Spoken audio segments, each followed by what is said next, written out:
계기로 제국의 동쪽 끝에서 시작된 종교들은 다 이상했다. 이시스와 세라피스를 섬기는 이집트인들의 의뢰를 봐도 그렇고, 소위 신비 종교는 또 어떤가? 그 닫힌 문 뒤에서는 실제로 무슨 일이 벌어지며, 그 예배 때 남자와 여자는 왜 따로 앉는가? 또 유대인들의 종교도 마찬가지다. 세상에 어떻게 신이 오직 하나뿐이라 생각하는 이들이 있을 수 있단 말인가? 더구나 올림푸스 산이 있는 땅에서 살면서 말이다.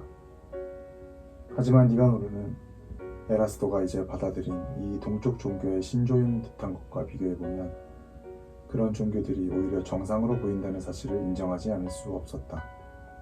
이 신조는 그날 밤 에라스도의 집에서 이상한 동쪽 억양으로 말하던 남자, 파울로스라는 몸집 작은 대머리 남자의 입에서 나온 웅변적 강설에 설명되어 있었다. 십자가에 달려 죽은 한 유대인과 관련해 무엇인가가 있고 그 유대인이 경배를 받아야 한다는 것이었다. 아무리 남의 말을 쉽게 믿는 사람이라 해도 이를 믿는 것은 한계점을 넘는 일이었다. 니가노르에게는 마음을 결정할 일이 한 가지 있었다.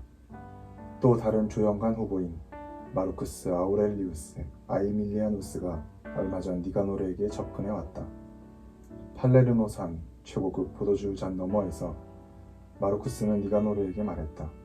에라스도에 관해 무언가 추문이 될 만한 정보, 공개적으로 에라스도에게 망신을 주어 선거에서 패배하게 만들 만한 정보를 제공해주면 니가노르를 크게 출세시켜 줄 수 있다고 말했다.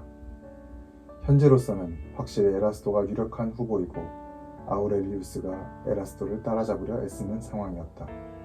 하지만 아우렐리우스에게는 크게 유리한 점이 하나 있었다. 그는 크로이소스 왕, 못지않은 부자여서 평범한 시민들의 표를 돈으로 많이 사들일 수 있었다. 선거까지는 한 달도 안 남았다. 그리고 니가노르는 자기 소유의 큰 집도 사고 사업도 확장하고 어쩌면 고린도에서 자신보다 신분이 높은 여인과 결혼도 할 수 있을 정도의 돈을 제안받았다. 전직 노예였던 사람이라면 누구든 거부할 수 없을 만한 유혹이었다. 하지만 니가노르는 그런 사람이 아니었다. 니가노르는 원칙과 윤리를 소중히 여기는 사람이었다. 돌아가신 그의 아버지 헤라클리도스는 파이다고고스였으며 아덴에서 부유한 집 자제들의 가정교사까지 한 사람이었다. 헤라클리도스는 로마 제국이 그의 고향 아프로디시아스를 정복하고 그를 노예로 삼기 전만 해도 유명한 스토아파 철학자 겸 교사였다.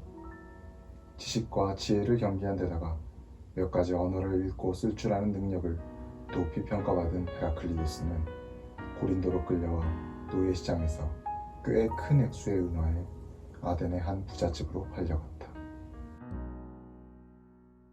노예와 노예 상인들의 세계는 수치스러운 세계였다. 노예시장은 도시의 조연관이 운영하는 경매 시장이었다. 이 공공관리들이 장소와 규칙과 규정 등의 경매 조건을 정했다. 시장에 나온 노예들은 저마다 이름과 태생과 건강 상태와 특색이 적힌 두루마리를 목에 둘렀다. 이 노예는 도벽이 있거나 툭하면 도망을 치거나 자살하려는 성향이 있지 않은가. 노예를 사려는 사람은 이 일람표 내용에 주목할 터였다. 이 신고서는 6개월간 유효한 보증서 역할을 했다. 6개월 안에 이 신고서에 언급되지 않은 뚜렷한 결함이 나타날 경우 판매인은 그 노예를 다시 데려올 의무가 있었다. 보증서가 없는 노예는 머리에 특이한 모자를 씌워서 구별했다. 속주에서 수입한 노예에는 세금이 붙었고 발에 백목으로 흙에 표시를 해서 구별했다. 물론 이 노예들 또한 구매자들에게 심사를 받았다. 특별한 노예, 특히 눈에 띄게 매력있는 노예는 부자 고객 전용으로 선별되어 판매될 수도 있었다. 노예는 재산이었고 노예 매매는 수익성이 높았으며 성매매를 위해 여성 노예를 판매하는 일도 흔했다. 니가노르는 그날 일을 생생하게 기억했다. 눈물이 아버지의 뺨을 타고 흘러내려 목에 둘린 두루마리 위로 뚝뚝 떨어졌다. 그때 노예 판매인이 소리쳤다. 판매 완료! 니가노르는 아버지가 질질 끌려가 수레에 태워진 뒤 어딘지 알 수 없는 목적지로 실려가는 것을 지켜보았다. 정신적 외상이 남는 그런 사건은 쉽게 잊히지 않는다. 그래서 니가노르는 의아하게 여기지 않을 수 없었다. 조연관이 된다는 게 그렇게 야만적이고 비인간적인 일을 관장한다는 의미일진데 세상에 에라스토처럼 선량한 사람이 대체 왜 조연관이 되고 싶어 하는지 모를 일이었다. 흔히 그러했듯 헤라클리도스의 자녀들도 노예로 팔렸지만 여느 집과는 다른 곳, 바로 에라스토의 집으로 팔렸다. 니가노르는 겨우 7살 되던 해에 아버지와 강제로 헤어져 그 후 아버지가 돌아가실 때까지 한 번도 만나지 못했다. 이 고통스러운 기억을 곰곰이 되짚어보면 니가노르는 에라스토에게 사실 얼마나 충성해야 하는지 회의가 들었다. 니가노르에게도 유혹의 힘은 강해서 오래전 자신을 아버지 품에서 떼어놓은 그 집안의 복수를 하고 싶었고 복수의 여신 품에 자신을 던져 그 집에 똑같이 갚아주고 싶었다. 하지만 성급히 행동해서는 안 되었다. 이제 막 입신 출세의 길을 가기 시작한 만큼 자신의 문화에 깊이 배어있는 보복의 순환고리 속으로 섣불리 발을 들여놓았다가는 위험할 수 있었다. 자신에게 주어진 선택안들을 신중히 비교 평가해야 했다. 갑자기 나팔 소리가 크게 울리는 바람에 니가노르는 퍼뜩 상념에서 깨어났다. 나팔 소리는 아름다운 배 로물루스와 레무스호가 잔물결 쉬는 바다를 뒤로하고 마침내 항구 방파제로 돌아들고 있다는 신호였다. 돛이 벌럭이며 돛대 아래로 푹 접혔고 예인선이 줄을 팽팽하게 당기자 배는 천천히 항구로 들어섰다. 선착장에서 줄을 던져 배를 계류장으로 끌어당기는 것을 보면서 니가노르는 안전히 항해를 마치게 해준 것에 대해 포세이돈에게 조용히 감사의 기도를 했다. 하지만 니가노르의 의장은 지금 하루가 넘도록 그가 변변히 먹은 것이 없다는 사실을 일깨워 주었다. 몇 가지 여행용품이 담긴 가방 하나를 달랑 메고 배와 선착장 사이 건널판을 오르는 그의 어깨 위로 옅은 겨울 햇살이 따뜻이 내리쬐었다.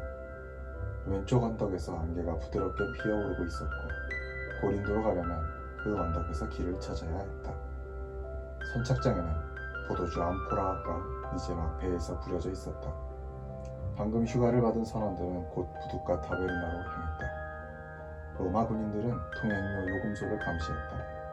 지저분한 물걸로 배에서 내리는 사람들에게 의류 행상은 새 속옷과 겉옷을 내밀었다.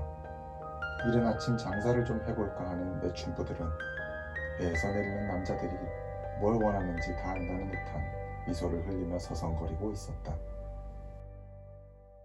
깨끗한 바다 공기에서 느껴지던 짭조름한 냄새와 달리 선창과 해변에서는 악취가 풍겼고 공기 중을 떠돌던 그 악취는 이제 니가노르의 코를 찔렀다.